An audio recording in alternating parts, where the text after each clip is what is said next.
Una iridiscencia fantasmal. Una luz mágica que irrumpe en la oscuridad de la noche polar. La aurora lleva siglos dejando sin palabras a los habitantes de las regiones polares. Hoy realizaremos un viaje alrededor de la Tierra. Un viaje que, partiendo de antiguos mitos y leyendas que aún perviven, se adentrará en las investigaciones científicas de este grandioso espectáculo natural.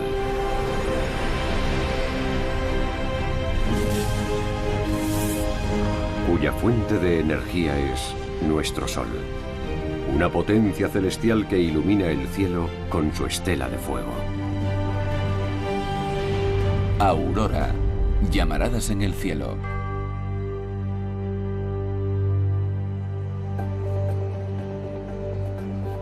Cuando un grupo de partículas solares con carga eléctrica choca contra la atmósfera terrestre, se producen unos destellos de luz. Cuando aumenta la actividad solar, estos destellos son más intensos y frecuentes.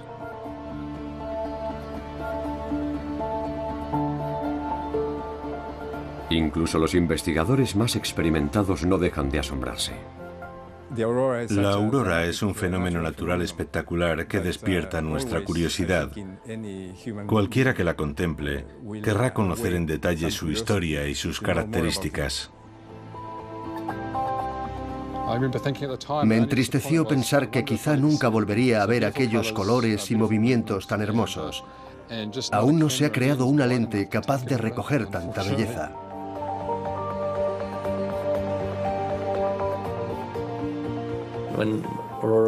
Cuando te ves en medio de una actividad auroral, cuando miras hacia arriba y te ves rodeado de todos esos rayos que cubren casi todo el cielo, vives un momento mágico.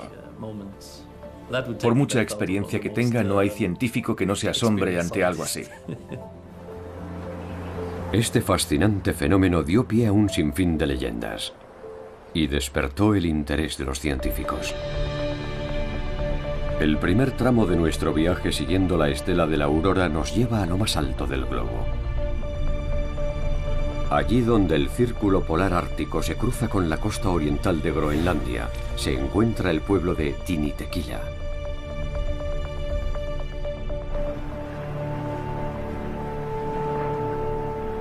Estamos en septiembre. En el fiordo Sermilik, los icebergs avanzan a la deriva. El verano ha pasado fugazmente.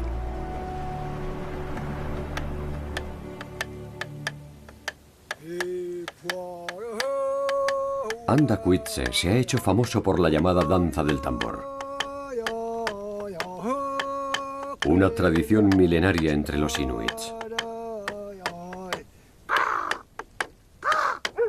Espíritus y fantasmas, dioses y demonios desempeñaron un papel destacado en su mitología.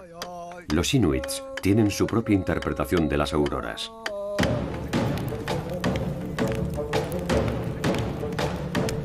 Una noche, el chamán empezó a tocar el tambor.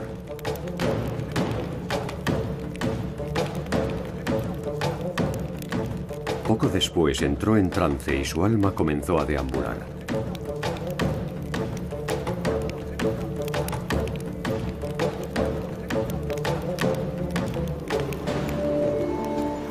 A continuación salió de la tienda, alzó la vista al cielo y observó el extraño espectáculo de las luces del norte. Entonces vio como unos haces de luz se lanzaban una bola, zarandeándola de un lado a otro hasta que cayó al suelo. Aquella bola resultó ser el cráneo de una morsa.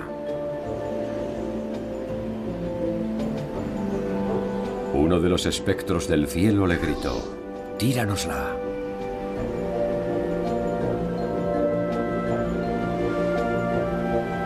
El chamán la recogió y se elevó con ella hacia el cielo. Allí descubrió que aquellos seres eran espíritus que pasaban el tiempo jugando a la pelota.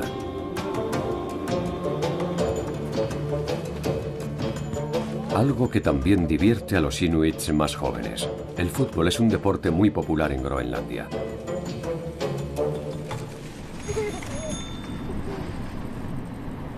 En Tinitequila, en el fiordo de Sermilik, viven oficialmente 130 personas, pero en los últimos años muchos vecinos han decidido emigrar en vista de su exiguo futuro.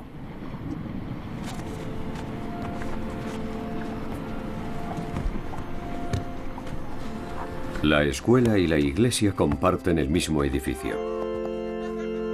Muchos habitantes de Groenlandia son cristianos practicantes, como Boas Jonathansen, el vecino más anciano del pueblo. A sus 84 años, aún recuerda aquel día en las montañas, cuando regresaba a pie desde otro pueblo situado a unos 40 kilómetros de distancia. Volvíamos de Tasiilaq. En aquella estación los días eran muy cortos y el camino de vuelta se hacía muy largo y dificultoso. Todo estaba tan oscuro que no podíamos ver por dónde pisábamos. Y entonces aparecieron las luces del norte. Empezaron a brillar con aquellos magníficos colores. Y todos nos emocionamos, porque gracias a ellas pudimos seguir avanzando.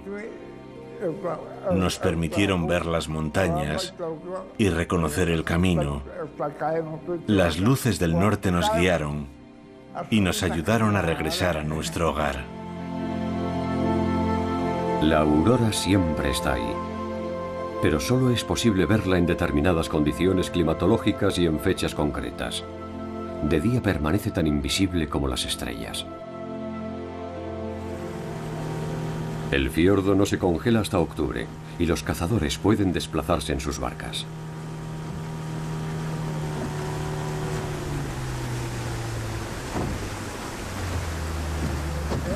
Gert Ignatiusen ha salido a cazar focas. Algo que requiere mucha paciencia.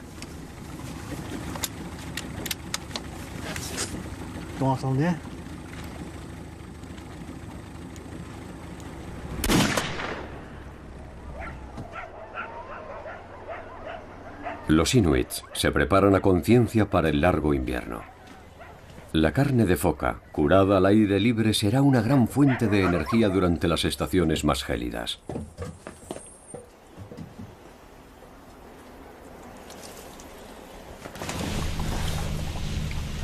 Los días son cada vez más cortos. Dentro de poco la oscuridad será casi total, lo que permitirá admirar de nuevo las espectaculares luces del norte. Gert tiene una nueva afición favorita. Desde su más tierna infancia, hace ya casi medio siglo, ha visto un sinfín de veces las luces de la aurora. Incluso llegó un momento en que, como la mayoría de los inuits, dejó de prestarles atención.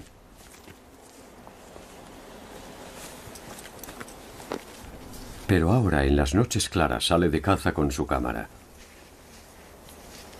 y hace uso de un antiguo truco mágico.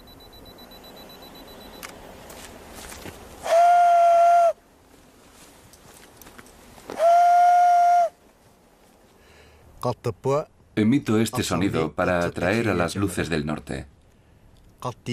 Cuando soplas, parece que las luces se acercan. Desde que descubrí la fotografía, este maravilloso espectáculo de luces me resulta cada vez más apasionante.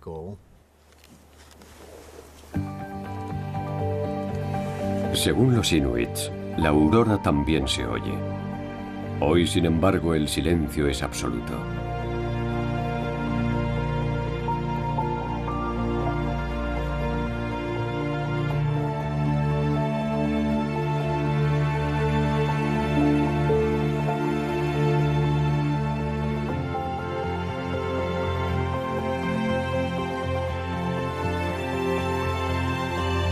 Al cabo de varias horas, su actividad empieza a perder intensidad. Desde el este de Groenlandia nos dirigimos al norte de Noruega.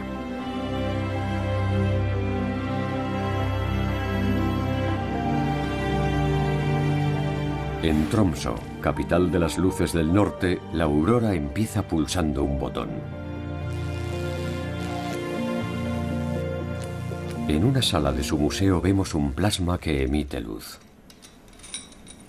Hoy se inicia un nuevo proyecto. Trond Håvard tiene que reparar la Tierra, o al menos un modelo de esta.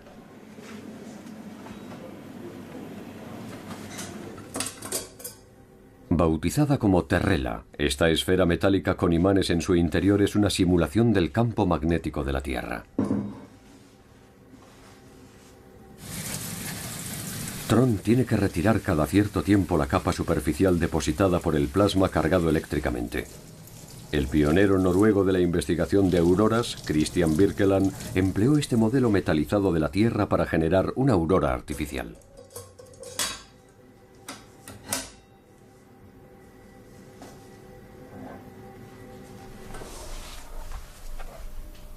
El peruano César de la Hoz trabaja como investigador de auroras en la Universidad de Tromsø. Es experto en radares y un gran estudioso de las luces polares.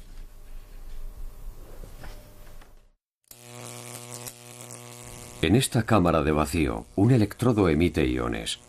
Los imanes de la Terrela hacen que el plasma resultante adquiera la forma de anillos, creando auroras boreales y australes.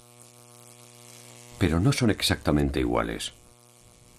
Parten de la misma fuente, una fuente que cambia con el tiempo y probablemente también en el espacio. Cuando cambia en el tiempo, ese cambio temporal queda reflejado un poco más tarde en la aurora del norte y también en la del sur. Cuando la fuente se desplaza, también se desplazan las auroras del norte y del sur. A grandes rasgos son muy similares, pero hay condiciones locales que hacen que las distancias cortas sean diferentes.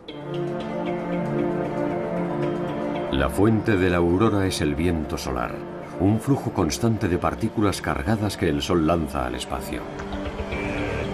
La mayoría de estas partículas son electrones y protones. Cuando esta lluvia choca contra el campo magnético terrestre, este experimenta una contracción en el extremo alcanzado y una expansión en el extremo opuesto. Las partículas solares penetran en la magnetosfera rodeando el campo magnético y fluyen hasta las regiones polares. Si van cargadas de suficiente energía, chocan contra los átomos de la atmósfera, haciendo que estos emitan luz. Los átomos de oxígeno emiten una luz rojiza a unos 200 kilómetros de altitud y una luz más bien verdosa a niveles más bajos.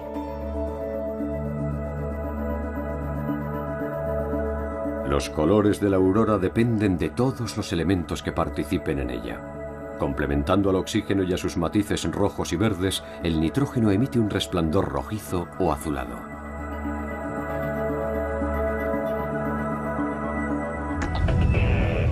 La estructura del campo magnético está sujeta a variaciones espontáneas que catapultan partículas a las regiones polares.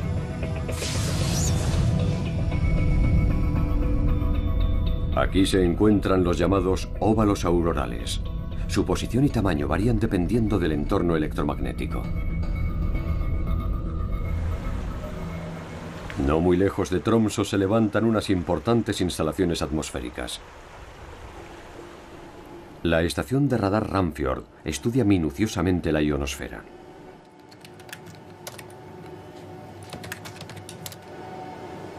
A partir de los 50 kilómetros de altitud, la atmósfera va aumentando su contenido de iones y electrones libres, lo que crea flujos de corrientes eléctricas en las capas externas.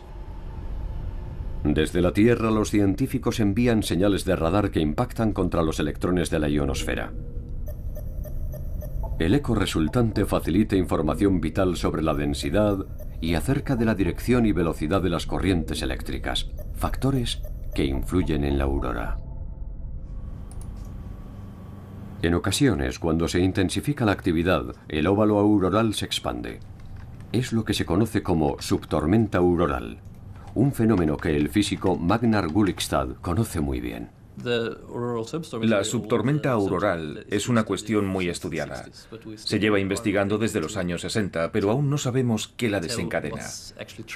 Sabemos qué tenemos que buscar y somos capaces de afirmar: ahora está teniendo lugar una subtormenta o se avecina una subtormenta, pero desconocemos el mecanismo físico responsable de las subtormentas aurorales.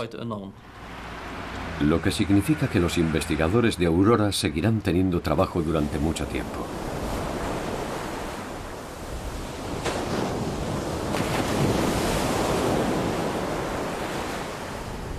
La isla de Arnøy, a 60 kilómetros al noreste de Tromsø, es un pasto estival para renos. Allí pasan los veranos entre 3.000 y 4.000 ejemplares.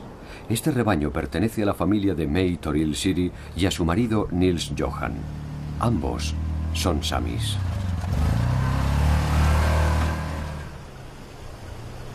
En septiembre los renos son trasladados a los cuarteles de invierno en tierra firme.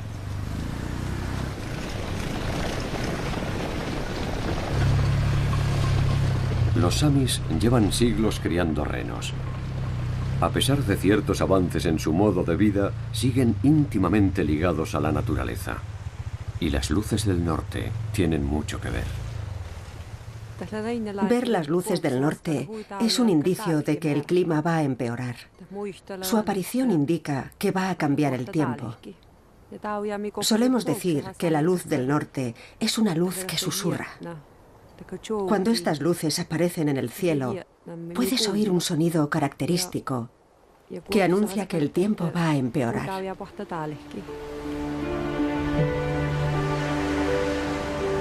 Y el cielo se oscurece.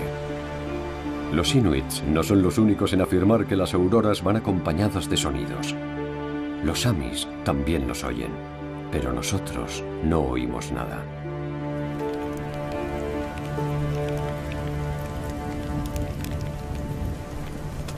Al caer la noche, May Toril y Nils Johan se disponen a descansar.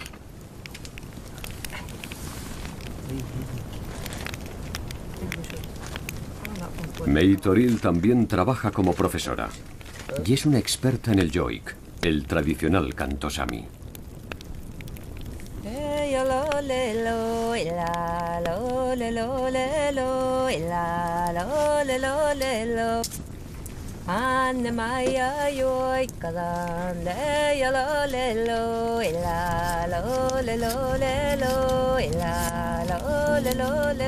May Toril conoce muchas canciones sobre las luces del norte. Esta historia trata de dos hermanos que tenían que cuidar de un rebaño de renos. Una mañana, los dos hermanos salieron de su tienda y se dirigieron al lugar donde pacía el rebaño. El sol se levantó y el hermano pequeño empezó a reírse de él. Su hermano le advirtió de que no lo hiciera, pero el pequeño no le hizo caso. El sol se escondió tras unas densas nubes y se desató una terrible tormenta.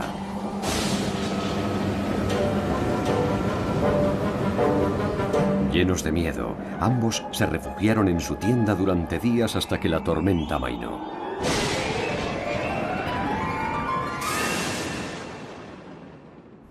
Cuando el tiempo se tranquilizó, la luna iluminó el firmamento. Pero el insolente hermano pequeño también se rió de ella. Inmediatamente una capa de hielo cubrió la tierra. Una vez más, los hermanos permanecieron recluidos varios días en la tienda, tiritando de frío y de miedo. A la noche siguiente, el cielo apareció despejado. El hermano pequeño salió de la tienda y, sin haber aprendido la lección, se burló de las luces del norte.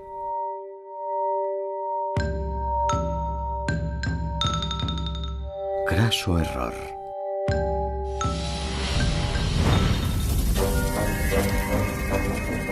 Su hermano mayor corrió a buscarlo.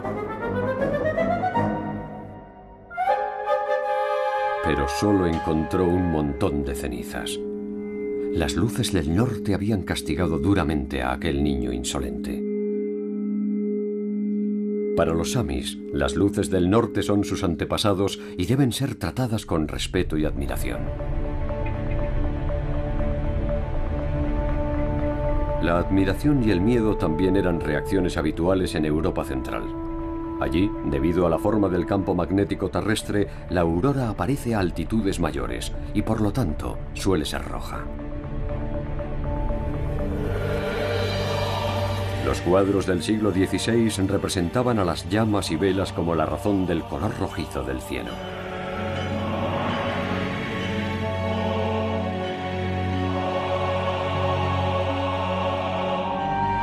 La gente creía que aquellas luces eran presagio de guerras, plagas y hambrunas. Y a ellas se atribuyó más de una mala cosecha. En el siglo XVII la atmósfera se enfrió. Esta pequeña edad de hielo vino acompañada de una actividad solar extremadamente baja.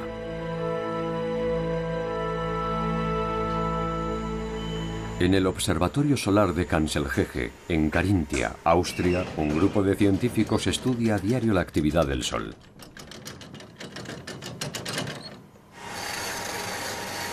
Todas sus observaciones son anotadas minuciosamente. Los investigadores marcan las manchas solares una por una. A pesar de que el observatorio emplea cámaras informatizadas, estos registros manuales son muy útiles. En condiciones difíciles de visión no hay mejor herramienta que el ojo humano. Las manchas solares son zonas de la superficie solar en las que la temperatura es menor. Su número varía cada 11 años e indica el grado de actividad del Sol. En las fases más tranquilas no se divisa ninguna.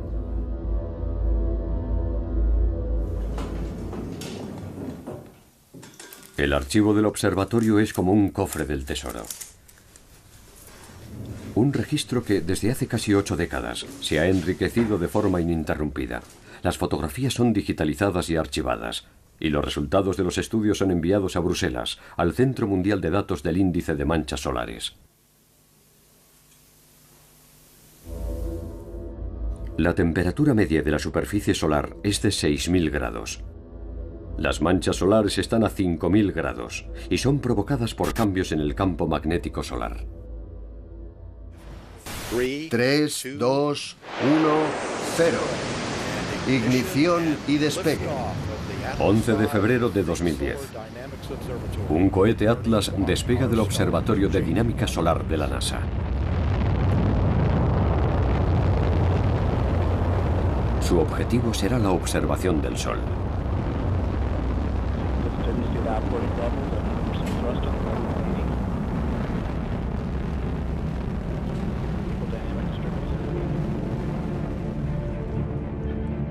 Sus 4 cámaras grabarán el Sol en distintos colores.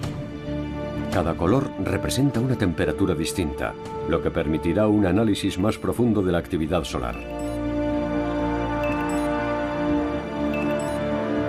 Un ejemplo lo encontramos en la erupción del 7 de julio de 2011. En la imagen de la izquierda es casi imperceptible, pero en las otras 3, la erupción se ve al detalle.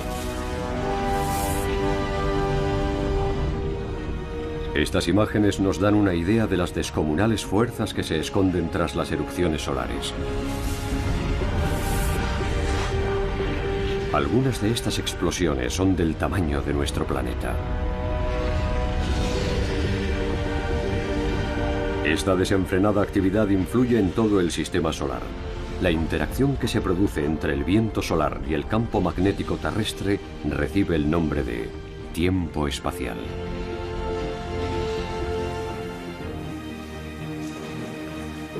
En el Real Observatorio de Bruselas, Eva Robrecht prepara su informe. Esta física solar combina datos diarios del Sol con la actividad magnética terrestre para elaborar una predicción del tiempo espacial. Un servicio de vital interés para proveedores de energía y servicios de satélites.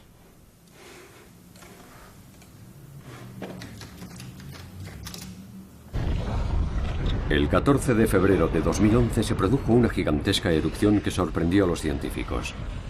Aquellas llamaradas eran las primeras del nuevo ciclo de manchas solares. Ahora vamos a ver la superficie del Sol, donde mediremos el campo magnético. Aquí la tenemos. Unos días antes de aquella erupción no observamos nada inusual y por esa razón nos sorprendimos tanto. Lo que vemos aquí son las mediciones del campo magnético. El blanco significa campo magnético positivo y el negro campo magnético negativo. La imagen en movimiento nos muestra que esta región activa se desarrolló muy rápido. En tan solo 4 días se volvió muy compleja. Una región activa compleja es una región en la que las manchas blancas y negras no están perfectamente separadas. El campo magnético presenta una configuración enmarañada, lo que explica unas llamaradas tan activas. Y la actividad solar va en aumento. Desde que se produjo esta primera erupción, se han registrado otras muchas.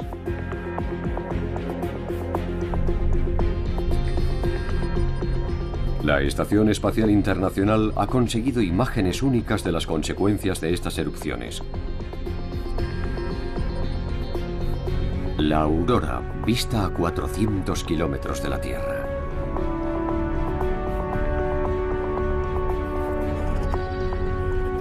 Satélites de investigación como el CEMIS de la NASA o su versión europea, el Cluster, miden la influencia del viento solar en el campo magnético de la Tierra. Su objetivo es mejorar la predicción del tiempo espacial. Y la aurora es una manifestación visible del tiempo espacial. Este es el ESOC, el Centro Europeo de Operaciones Espaciales en Darmstadt, Alemania. En la sala de control de la misión Cluster está a punto de iniciarse una transferencia de datos desde la órbita de la Tierra. Los satélites suelen sufrir daños a causa del tormentoso tiempo espacial, como nos explica Paolo Ferri, jefe de la División de Operaciones de las Misiones Solares y Planetarias. Hace no mucho, una de nuestras sondas, que estaba girando alrededor de Venus, recibió el impacto de una gran llamarada solar. Algo inesperado, porque las llamaradas suelen seguir una trayectoria definida, y en vez de venir hacia la Tierra, se dirigieron hacia Venus. La sonda quedó cegada y perdió casi por completo el control de altitud. Tardamos 20 horas en recuperar los sensores solares y en conseguir que estuviera plenamente operativa. De haber tardado 16 horas más, los daños habrían sido enormes, porque habría perdido la orientación hacia la Tierra. Habríamos perdido el contacto y la capacidad de obtener energía solar por medio de los paneles solares. Podríamos haber llegado a perder la nave.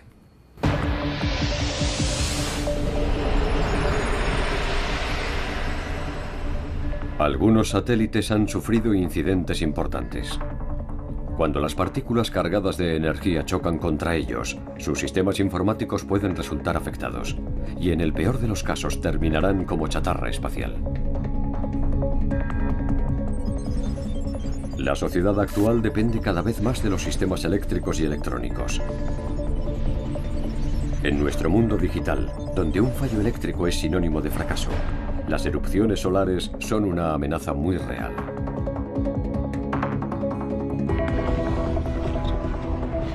A principios de 2011, un estudio encargado por la OCDE advirtió de las consecuencias que tendrían las tormentas geomagnéticas provocadas por erupciones solares. Como la del 13 de marzo de 1989, que causó el fallo total de la red eléctrica en la provincia canadiense de Quebec. Cuando un transformador dejó de funcionar, también lo hizo la red eléctrica al completo, dejando a oscuras a 6 millones de personas.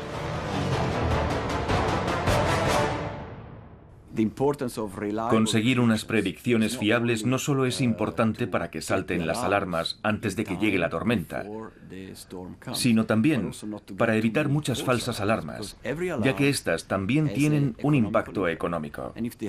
Una falsa alarma nunca es una buena noticia. Por eso una predicción fiable es importante para estar alerta y para evitar las falsas alarmas e intervenir únicamente cuando sea necesario. La Agencia Espacial Europea y la NASA trabajan en un programa de predicción del tiempo espacial. Con este propósito, un grupo internacional de científicos se ha desplazado a algunas zonas poco pobladas del sur del planeta.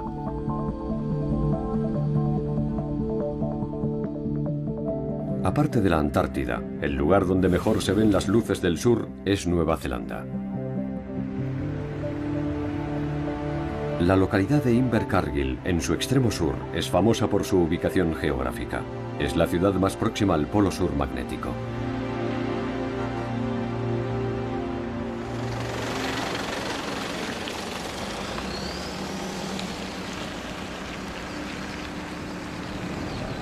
John Devlin, de la Universidad Melbourne La Trobe, acude a una emergencia.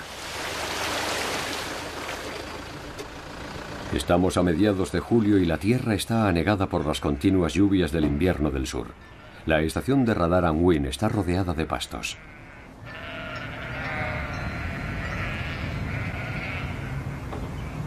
Esta estación y otra situada en Tasmania son gestionadas vía control remoto desde Melbourne. En ella se estudia la ionosfera y el tiempo espacial. Una de las torres ha sido alcanzada por un rayo y un ingeniero se dispone a comprobar los daños.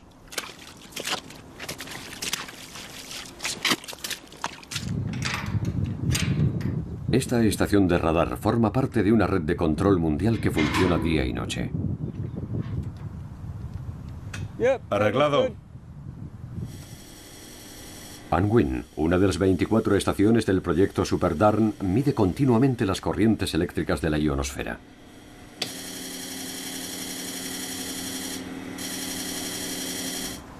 Uno de los fenómenos que está estudiando son los chorros eléctricos polares, corrientes circulares que se desarrollan a unos 100 kilómetros de altitud. Durante las grandes variaciones en el campo magnético terrestre alcanzan picos de 1.000.000 de amperios. En esos momentos, su luz se expande suavemente hacia el ecuador.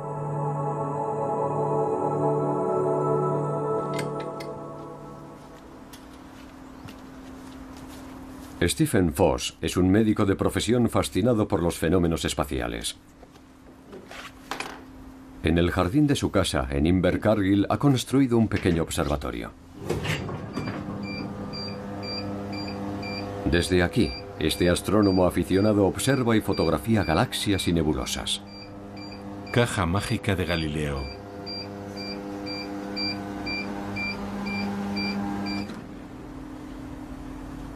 Pero lo que más apasiona a Stephen es la luz polar, y en Internet consigue todos los datos que necesita.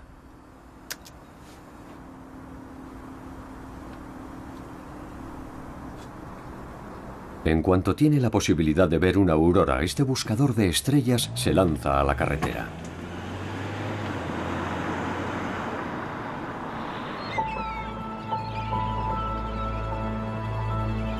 A lo largo de los años ha ido descubriendo emplazamientos óptimos en los que sentarse a esperar.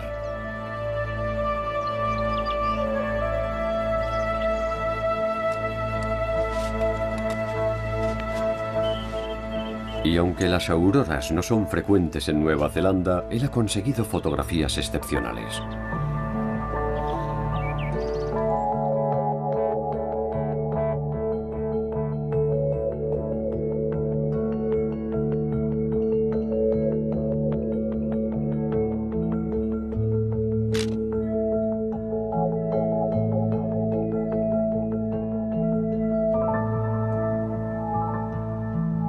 Para Stephen Foss, la luz polar tiene un atractivo misterioso.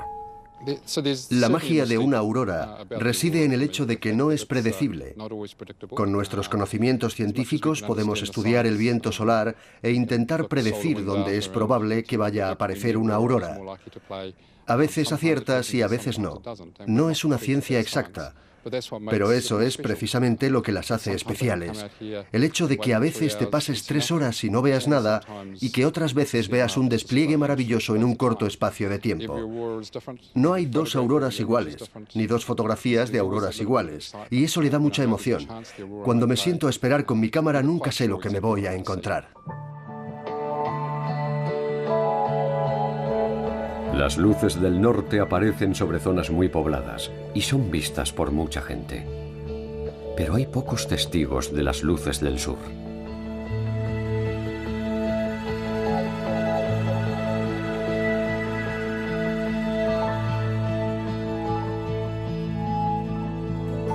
Aún así, las misteriosas luces del cielo han dejado huella en las culturas autóctonas. Dinuanga es maorí y portavoz de la tribu Ngai Tau.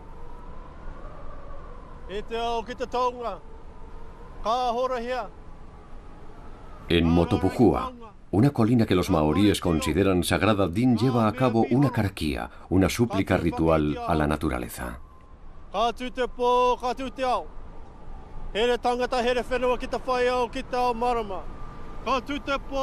Cada vez más maoríes intentan fortalecer su vínculo con la tierra y la naturaleza.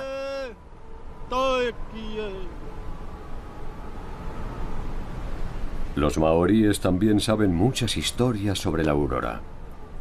Una de ellas habla de Tamarereti, el descubridor que surcó el océano en una canoa para contemplar las luces del sur.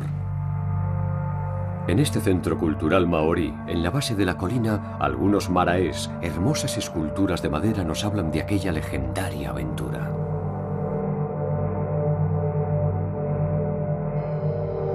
Cuenta la leyenda que Tamarereti y su expedición llegaron al manto de hielo de la Antártida y se quedaron allí varias jornadas, viviendo la noche polar y contemplando la aurora.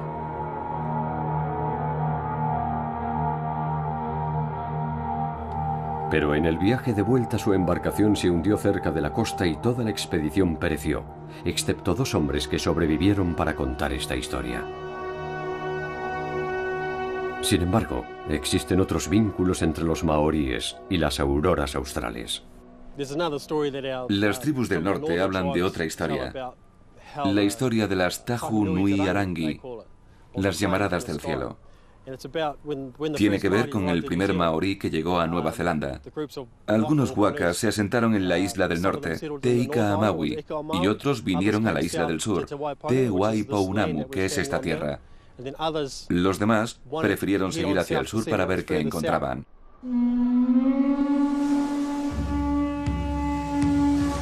Los intrépidos marineros partieron de Aotearoa, la tierra de la gran nube blanca, como llaman los maoríes a Nueva Zelanda.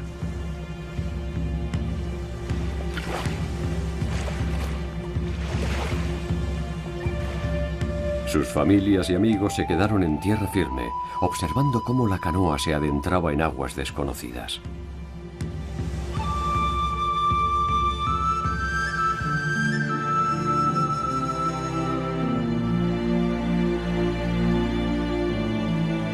Cuando estaban ya en alta mar, de repente se desató una tormenta. Las ráfagas eran violentas y las olas muy altas.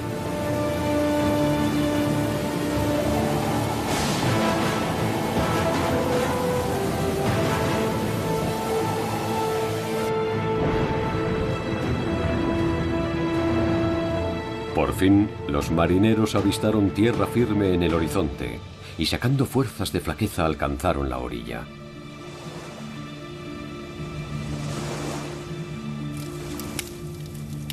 Para entrar en calor y disponer de luz durante la noche, encendieron una gran hoguera. El cielo nocturno reflejó la luz de las llamas, y ese reflejo fue visto desde Aotearoa. Sus familias y amigos comprendieron que aquel gran fulgor del cielo era una señal de que estaban vivos al otro lado del océano.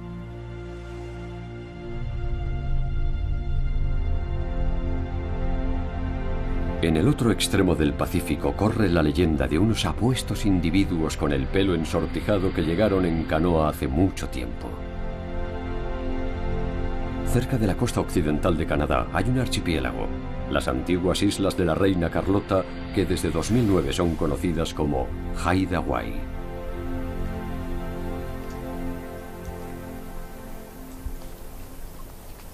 Es posible que los emigrantes polinesios arribaran en su día a estas místicas tierras de bosques tropicales. James Selford es maorí.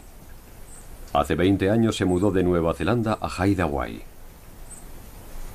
Estas islas toman el nombre de la tribu Haida, que llevaba más de 10.000 años viviendo aquí. Haida Gwaii está en la misma latitud que Irlanda. Aquí es posible ver de vez en cuando las luces del norte. Para James, este espectáculo tiene un especial significado. Me transmiten mucha energía. Cuando veo las luces del norte, me siento lleno de vida.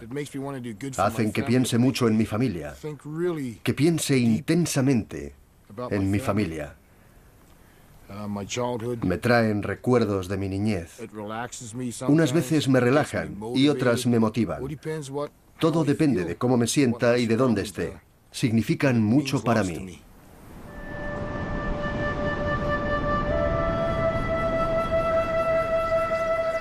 Los árboles y el océano son los elementos más definitorios de Haida Gwaii. Los densos bosques son un recurso muy valioso para sus habitantes.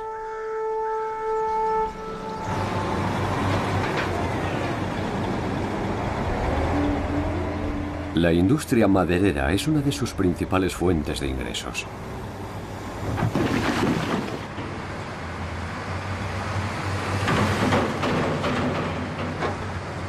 James solía trabajar como leñador.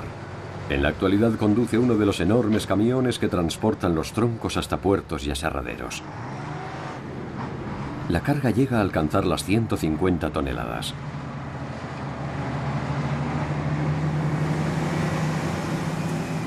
Es un viaje peligroso. A finales de octubre las lluvias son abundantes.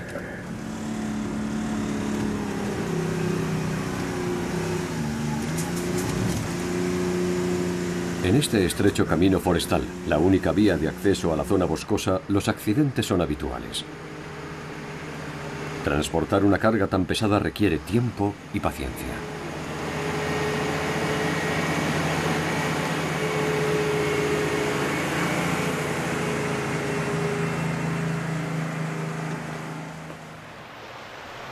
En la cultura Haida la madera siempre ha tenido un papel destacado.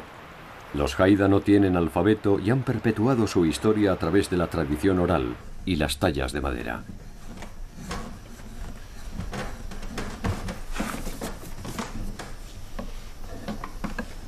Las máscaras y los tótems Haida son famosos por su expresividad.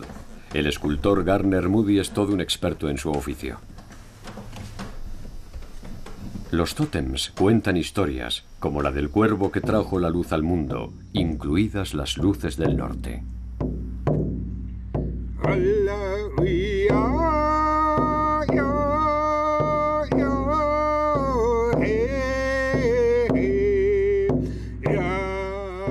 Guyau es presidente de la nación Haida, el líder político de su pueblo.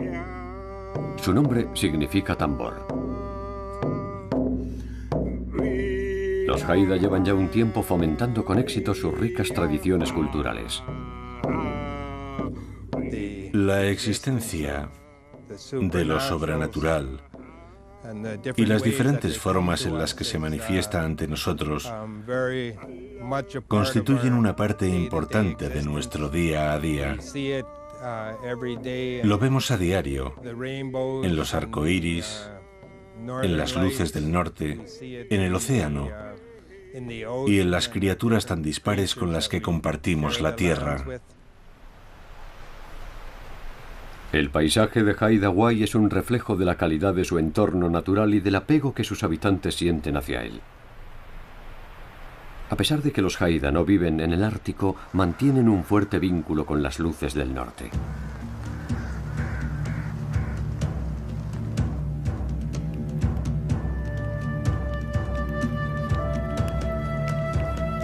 En otro tiempo, los Haida se forjaron una idea propia del mundo en el que vivían. Los ancianos afirmaban que el cielo era una especie de cuenco invertido hecho de piel, como los refugios que habitaban.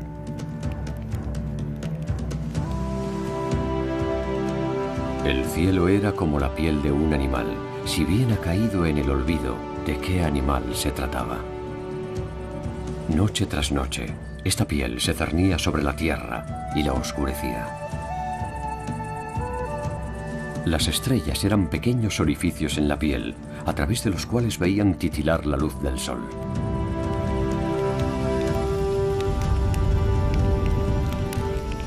A veces la piel se incendiaba. La piel del cielo está ardiendo. Así se referían los Haidas a la aurora en sus leyendas tradicionales.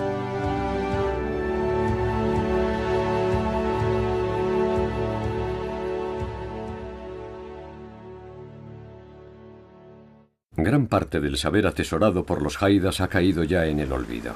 Una de las personas que tratan de conservar la lengua Haida es Diane Brown. Ella también tiene un vínculo personal con las auroras. Una semana antes de que naciera mi primera nieta, mi hija soñó que había ido a visitar a una amiga y que estaban sentadas en el porche al anochecer. En cierto momento se quedaba sola y el cielo resplandecía de repente, iluminado por las luces del norte. Entonces llamaba a su amiga y le decía: «Ven a ver el cielo, está cubierto de luces del norte».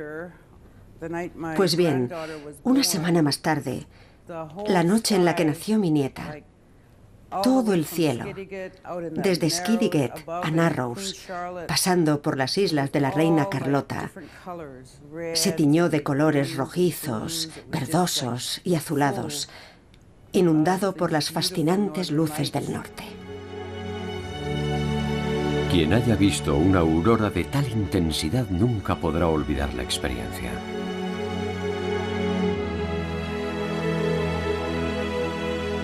Continuamos nuestro viaje por la costa de Canadá hasta llegar a Alaska. En los alrededores de Fairbanks encontramos algunos de los más importantes centros de investigación de auroras.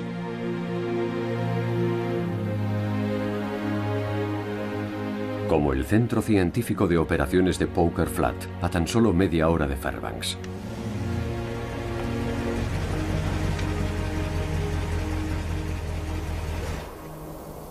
Donald Hampton trabaja para el Instituto Geofísico de la Universidad de Alaska. En Poker Flat es responsable de la observación de auroras utilizando instrumentos ópticos.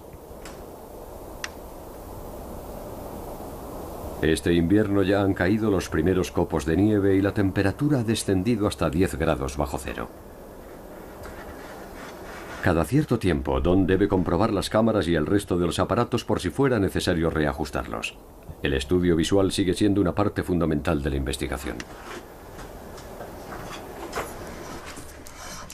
En combinación con los datos obtenidos por radares y satélites, el estudio óptico contribuye a forjar una imagen completa de cada aurora.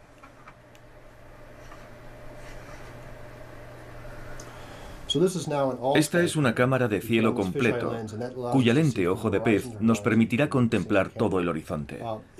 Sus imágenes, unidas a las de otras cámaras colocadas en varios puntos de Canadá, nos permitirán descubrir en qué lugares del planeta se está viendo una aurora. Así podremos conocer su grado de actividad y la cantidad de energía que ha absorbido del Sol. Aquí tenemos una lente con un campo de visión estrecho que nos permitirá apreciar mejor los detalles, la dinámica de la aurora y sus distintas formaciones. Así podremos hacernos una idea acerca de cómo y cuándo se originan las auroras. Los investigadores se centran ahora en las estructuras interiores más pequeñas con el objetivo de comprender los mecanismos que causan este fenómeno. Sin embargo, no es tan solo un fenómeno visual. No pocos expertos afirman que las auroras también emiten sonidos. En Fairbanks, en la Universidad de Alaska, llevan mucho tiempo intentando grabar los sonidos de la aurora, sin ningún éxito. Jay Helmerich desarrolla micrófonos ultrasensibles que recogen infrasonidos que el oído humano no puede captar. Una de sus funciones es velar por el Tratado de Prohibición Completa de Ensayos Nucleares. Esta herramienta recoge los sonidos más imperceptibles.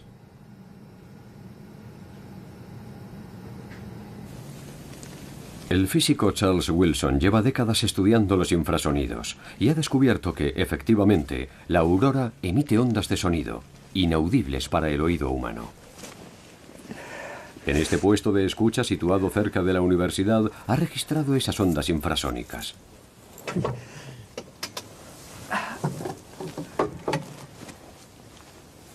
Como la onda de arco generada por el movimiento supersónico de un arco auroral donde fluyen potentes chorros eléctricos. Los infrasonidos aurorales pasan a ser perceptibles para el oído humano al acelerar 2000 veces la señal recogida.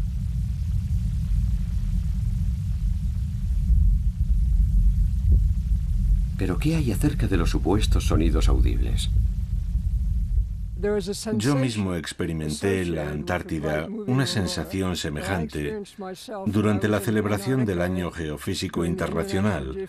En 1958, escuché un sonido parecido a este, que es lo que la gente dice que oye. La explicación más plausible es que se trate de una especie de intersección cerebral. Cuando el nervio visual está cerca del auditivo, se produce un cruce entre los dos circuitos y nos da la sensación de que existe un sonido, si bien no es así. No sabemos si los samis y los inuits encuentran sentido a esta teoría. Es probable que los habitantes de las regiones polares sigan hablando de los sonidos que escuchan cuando la aurora baila en el firmamento. En Groenlandia, los inuits también tienen otra fuerte vinculación con la aurora. Sedna, la diosa del mar, ostenta un lugar importante en su mitología. Controlaba las profundidades y las tormentas, y los cazadores debían acatar sus órdenes si no querían terminar en el fondo del mar. Hoy, la diosa está representada en el espacio. Una luna de Saturno, el planeta de los anillos, lleva su nombre, lo que cierra el círculo de esta historia. Saturno también tiene una aurora. Y eso no es todo. Todos los planetas del sistema solar que poseen una atmósfera y un campo magnético también tienen auroras. Pero tan solo en las regiones polares de nuestro planeta podemos admirar con tanto detalle este impresionante espectáculo.